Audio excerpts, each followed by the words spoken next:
Hey everyone, welcome back to the channel, and today we are going to be taking a look at Charlie Kirk and his faith and his important role in his faith inside of our community.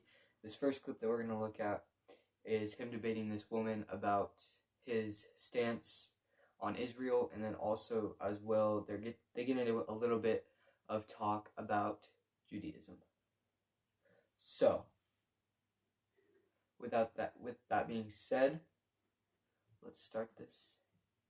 Lives matter, Charlie? Of course they do. Do they matter? Yes, every so life. Why do you support sending $3 billion in aid to Israel to fund this? Well, I actually support more than that, but well, I mean. Yes, exactly. You support this whole project. It is a part of the Christian Zionist project because you believe in Christian supremacy. I really don't, actually. I want all people to come to Christ. You want all people to come to Christ? Yes. Even my Jewish family members. You want us to come to Christ? Yes, I hope you accept Yeshua as the Lord and Savior, because Christ is King. And if you give your life to Christ, you'll be transformed from within. What if we don't come to Christ? What are the consequences? What do you want to happen to the Jews? Solve the Jewish question, Charlie. I love Jews so much I support Israel. Which side am I on? You want us all to come to Israel? Sorry. So yeah, in that clip that we just saw, Charlie was debating this woman who you can just tell she's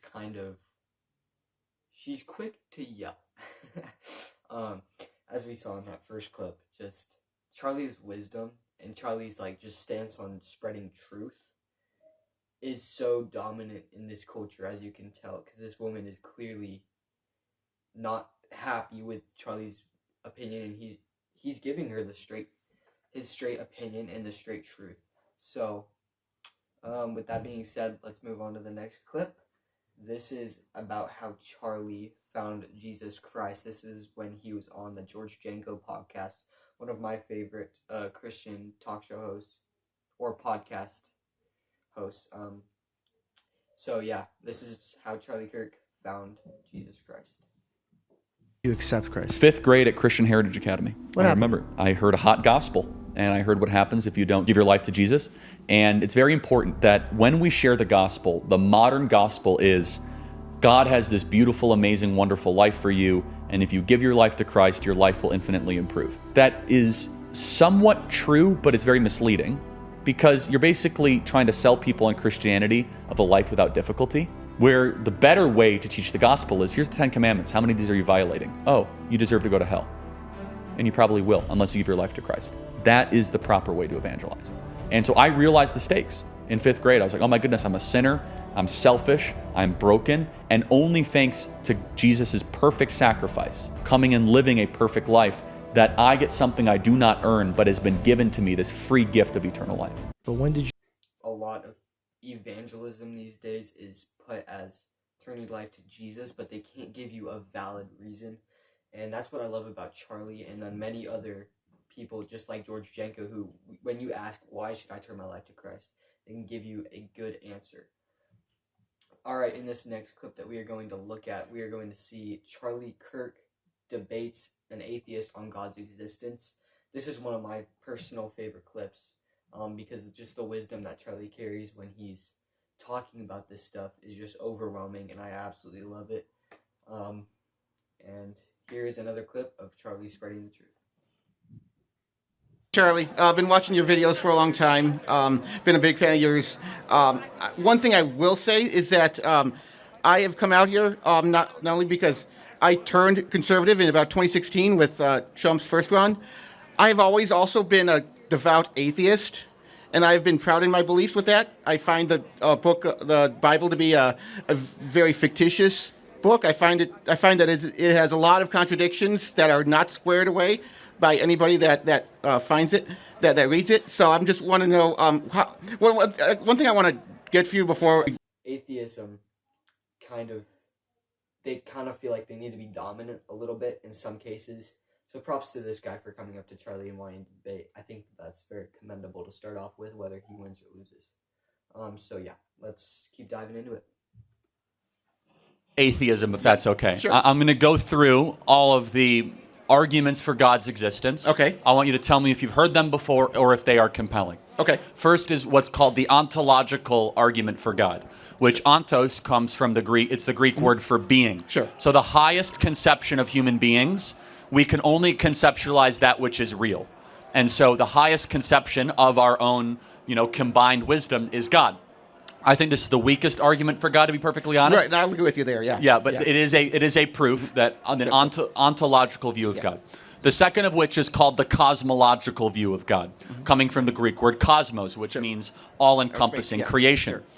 If you look around with creation, there are 15 fine-tuned measurements that if anyone went off by a micron, our entire existence would not exist. The tilt of the earth, our proximity to the sun, our configuration of oxygen to carbon dioxide.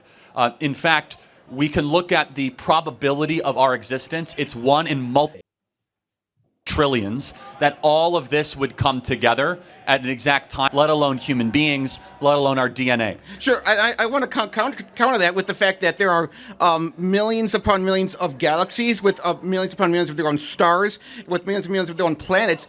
If we didn't, I don't think that if this Earth was not in this exact space as it exists now, I think that is also not compelling, because we would have found existence on in another location in the universe if it was not just in this space.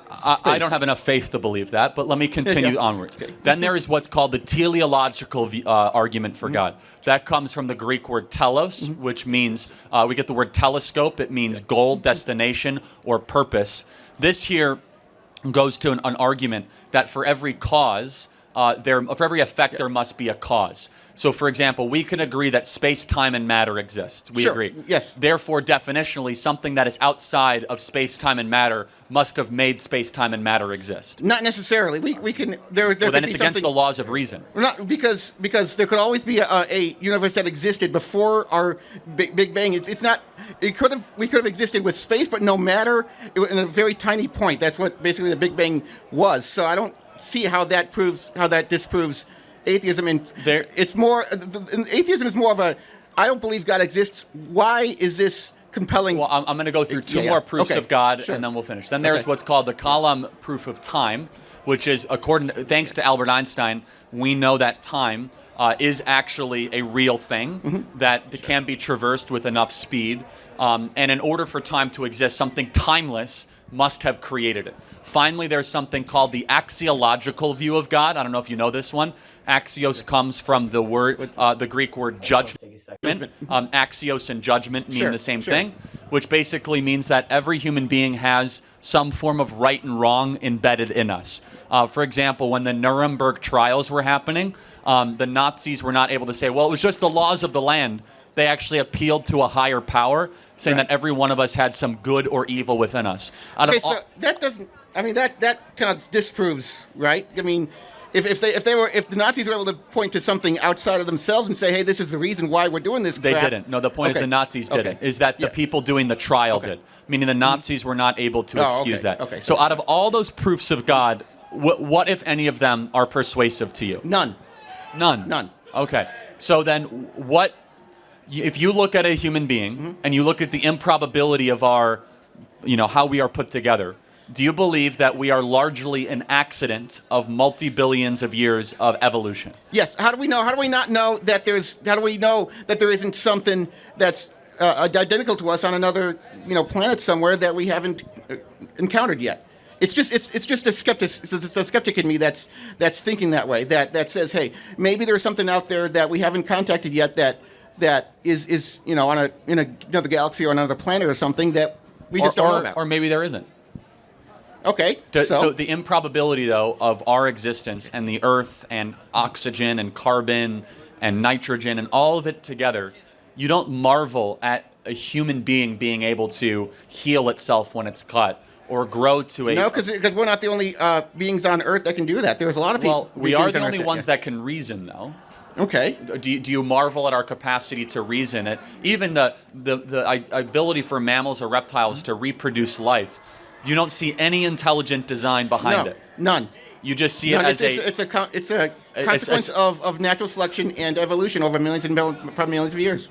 So we both have faith Okay. I would argue you have a lot more faith than I do. You have a lot more blind faith to believe that everything around you, love, joy, peace, sadness, is all just a construct of neurons firing in your brain. Yeah, pretty much, yeah. So do you believe that we are just limited to our five senses? No, I think even science has said that there can be like a sixth sense of What is that sixth sense? Like a sixth sense that can be aware of what's surrounding the body. That like I can know that there's another person next to me, or there's a microphone in front of me. I can sense that. I don't need to have my eyes. Oh, I could be blind and I could still know that that was there. I mean, I didn't need. I use more than five senses. Science has told us that for decades that we have more. What do you think happens when you die? Nothing. Our electronic impulses just stop firing and Let me ask you the most important question. Okay. Do you hope you're wrong? Not really. No, I mean I've got this. So you don't desire an afterlife. I consider this life as an atheist the more compelling than even when I was younger and when I was religious, because I think that this is the only life we have. We need to do with it what we can, the best that we can do it. And it's like I said, it's just the one chance we got. We don't have an afterlife. We don't have anything after that. So our goal is to become the best people that we can possibly be in that one chance that we get. Okay, I will be stunned. So you hope that there's no eternal judgment and you never see your loved ones after you die? No, not really. I hope you all internalize just how dark that is, how sad that is. And it's fine. I'm not trying to criticize you. Yeah. We as Christians have hope that we are going to see our loved ones again, and that we will be in heaven, and that we will be in perfect peace, and that this is not it. Yeah. In fact, there's something even better awaiting us. So I hope one day that you do seek to find something higher and better, that this is not all for us in our existence. Thank you so much. Fair enough. Thank you. Thank you.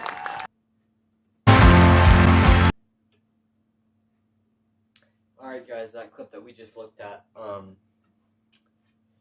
was interesting. That guy had some strong takes on certain stuff, and the part that really stood out to me was that he said that he hopes there's nothing after life, which is kind of interesting to me, because it's like I want to see my loved ones after I pass away and after they pass away, or my friends or whatever.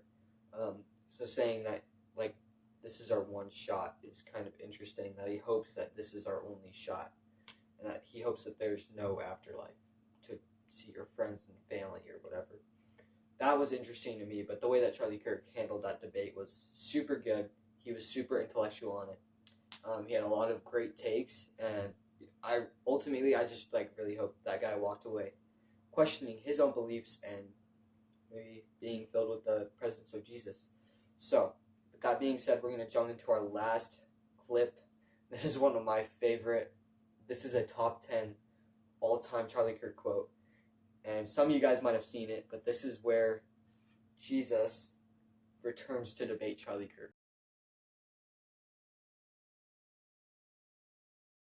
See, Jesus does not seem very intellectual, and Charlie seems to be the one that is dominating the situation, where if this were really Jesus, you'd think that Jesus would be dominating that situation. But without further ado, let's dive into it. Here we go. Are you supposed to be Jesus? Is that your whole thing? I am Jesus. Thank you, everybody. That's awfully heretical, but okay. Well, I heard you kept saying my name, so I wanted to show up. You know, Okay. I'm busy trying to save the planet from this apocalypse going on. You know what I mean? Jesus hates Christ, but you can just call me Josh. All right, why don't you ask me the questions? I'm sure you have plenty of them.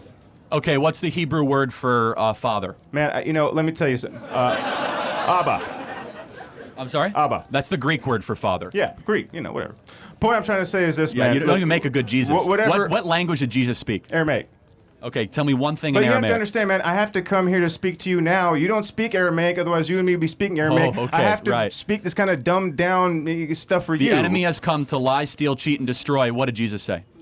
I said love your neighbor. Wrong. And how is that working out, by the way? The enemy has come to lie, I'm pretty sure steal. I said love your Hold on neighbor, a second. You're not even a good love Jesus. It's one of the God, most. and love It's one of yourself. the most popular verses in the Bible. John 10:10. The enemy has come I to didn't lie, write the steal, steal, and Bible. destroy. Who wrote that thing, anyways? I have did come not to write give the life and Bible. life more abundantly. Okay, so you don't even know the scriptures, and you're pretending to be Jesus. But tell me why you're here. I am Jesus, and I didn't write the scriptures. I lived them. And the But you main can't thing even I want remember to what tell you you said? is this. I said love your neighbor and love everybody. That's Yeah. something that you guys really need to figure Well, out. hold on a And I second. know I got some of my fan club let's here. hold with on a the- second. Hold First, on. What are those two verses? My name was Love your Yeshua. Let's love your skip neighbor it. as yourself. Where is that in the Bible?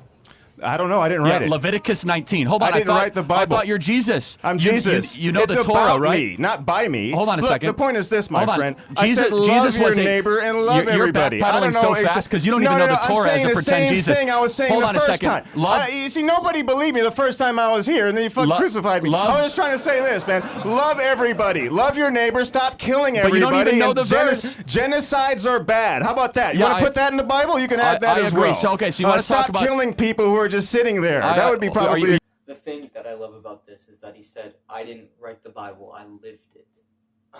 This is hilarious because if somebody is documenting your life, say that they're writing a biography on you while you're still alive, and especially if it's one of your dear friends, or in Jesus' case,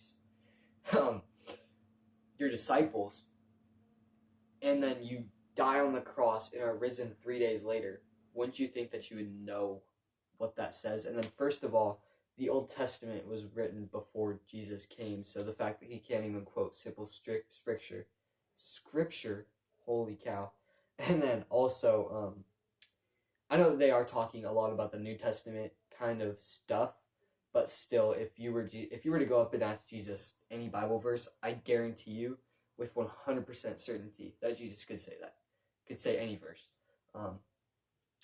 So yeah, I just thought that was really interesting. And holy blasphemy. Yeah. You're Good trying idea. to connect with Israel Hamas? Is that your thing? Pretty much the whole world Oh. at this point. We got a lot of issues. Kendrick, Drake, and what else is going on around here? Look, Okay, so I will wait, hold say on. this: they But- not like us, and this is pretty obvious. But I will. Look, the point I'm trying to make to you. And what was your name again? Charlie? Chadley? I thought you're Jesus. You know everything, man. Chadwick? No, man, I'm too busy. I got an actual job to do. Oh, yeah, so you believe in a God who's too busy, if I were not like an you, I'd be able to omnipotent, kind of omniscient sit God, yeah. here and pretend that You're the important. worst Jesus But I've ever seen. I'm the like- only Jesus, and I will You're say the this: only Jesus, I am right. the only one. Matter of fact, and I live in all of you, and thank you for making time for me. By the way, it's been a while. Look, I would say this: if you really are a fan of mine and you're in my fan club, just be a nicer person, man. Well, Just where does it say to be nice in the Bible? It's pretty much all over No, there. hold on, That name was kind of what the does the point. word nice mean in Latin? The point I was trying to It means make. ignoramus. Where is does it to say? love, Wait, in the love, can you tell me the 10 amor. Commandments? How about Let's go through the amor? 10 Commandments. Want to do it together? Since you're Jesus, let's go. Right. What are they?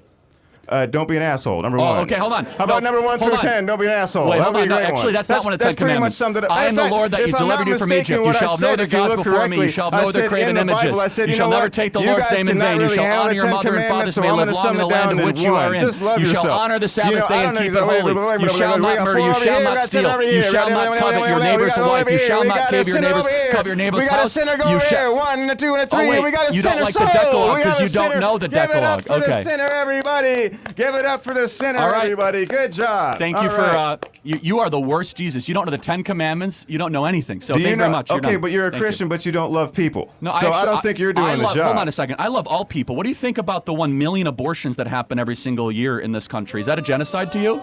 No, what's a genocide is what's going on in Palestine right now. Hold on. That's a Don't genocide. backpedal. You're the king of the I'm world. not is what you're. backpedaling. I'm right here in Hold front on. of you. Let's just have moral clarity. Do you think 1 million abortions a year is a genocide? Let me ask you this. Do you think 15,000 children is a genocide? No, it's not even close. It's a tragedy. Oh, it's not a even genocide. close. Hold on. Let's Okay, get our. I think this guy doesn't know what a genocide is. What do you guys Hold on. think? A genocide is an intentional killing of people to exterminate them. That sounds correct? about right. Okay, so Sounds like what's going on in Palestine right now. well, Am you I mean not it's right? an active war that Gaza started? No, that's a genocide. Let's Look take at a the step let's back. look at the let's How look at the did- how did this apartheid that's war been going start? on there since the 1940s. How or did before this that, war when start? Zionism, which is a form of European settler colonialism, which I'm sure you're a big fan of. How I can did this tell war that. start?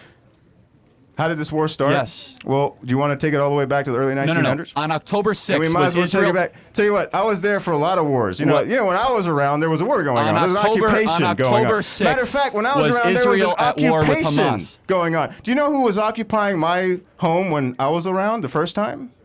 You mean like the Romans? The right? shoddy Seattle's apartment that you grew up in when you played Jesus on the afternoon? The Romans? You know who the Romans are, right? The people you wish you were descended from, but you're really not? Okay, not even sure what you mean by that. I'm asking you a question. On October 6th, was Israel actively at war with Hamas? On this day right now, what is going on in Rafah? Hold on, just answer the question, man. Why don't you answer that question? I'm happy to. Israel is rightfully invading Rafah to go kill every last... How is it rightfully? Hold on, because I'm getting there. You have to answer the question. On October 6th, was Israel at war with Hamas? I'm asking you a question. What's going on right now in Palestine? I've answered the question. First of all, no, I don't think you answered it correctly. Not in Palestine, in Gaza, which is a strip south of Israel, Israel is rightfully invading Rafah to kill every last Hamas terrorist. Why? Because that's not rightful when you kill a bunch of children. You're not answering the question, so I'll answer it for you. You know what happened on October 7th? A dress rehearsal to Holocaust 2.0 is what happened on October 7th. Land. And what happened before that? Hold on, no. What happened on October 6th? The one that's living in a fantasy land. That's insane. The guy that's pretending and mocking Jesus says that this guy who's simply peacefully debating him is living in a fantasy land just because of his beliefs, versus the guy who's dressed up as Jesus and currently blaspheming. Like, who's living in more of a fantasy land? And stop trying to justify... What happened on October 6th? On October 6th, nothing happened. Oh, really? You know what happened? It was the day before one of the most holy days on the Jewish calendar. What happened in I'm sorry, you're right. Something did happen on October 6th. You know what October 6th happened? All the Arab terrorists were getting ready to go kill babies and women in Israel to go invade rock concerts, kibbutzes, and nurseries and go slit little babies' throats. Where are those Arab babies now? Well, I'm sorry, Arab babies? Yeah, you mean the where Jewish are they babies? at now? No, I'm talking about the Arab ones now. Well, hold on. You're talking about how many of them civilians died? That How many of them died and are dying right you now? Mean civilians while you're sitting that there with your microphone on. They brought it upon themselves, man. I don't think so, and that's not something I support. Well, I will say this in closing, because this guy is a buffoon and definitely not a fan of mine or has represented anything of mine. I will say this: he doesn't even know the Ten Commandments. The point I'm trying to say is to love everybody. That's it. Just stop killing everybody. Love everybody. Maybe you and me can get a kosher hot dog after this. I think it would be great. Love your neighbor and. They not like us. That's all I gotta say. Love your neighbor as yourself. Leviticus 19, Deuteronomy 3-5. Hero Israel, I am the Lord your God. Love the Lord your God with their heart, soul, strength, and mind. He's Jesus, but not a very good one. Okay, let's get on up here. Who wants to come next? Yes. It's funny. These guys pretend to be Jesus. Got him. All right, guys. So that final clip, we just saw Jesus come back to debate Charlie Kirk, which was very funny because if you really think about it, do you think that Jesus would come back to debate one of his followers? Possibly, but here's the thing, is that Jesus would come back to proclaim his name and to spread the light of the gospel and the word of God. But all he did was come back and criticize current events, Charlie Kirk, and the people that like Charlie Kirk. That is interesting because I don't think that real Jesus would ever come back and do that, which, like, nobody's buying it that that's Jesus. Like, we've seen this in Africa, we've seen this in the Middle East where people come back and where people dress up as Jesus and have disciples and then they claim to be Jesus, but until the day that Jesus comes, it's blasphemy, guys. So with that being said, in light of recent events, just pray for America. Pray for everything that's going on right now. Pray for Charlie Kirk's family as this tough time is going on right now. Charlie Kirk is missed, and that's why I did this video today, was because I think that Charlie needs to be remembered as an American hero and as an American martyr. So, with that being said, guys, like, subscribe. Thank you guys so much for watching. And yeah, we'll see you next time.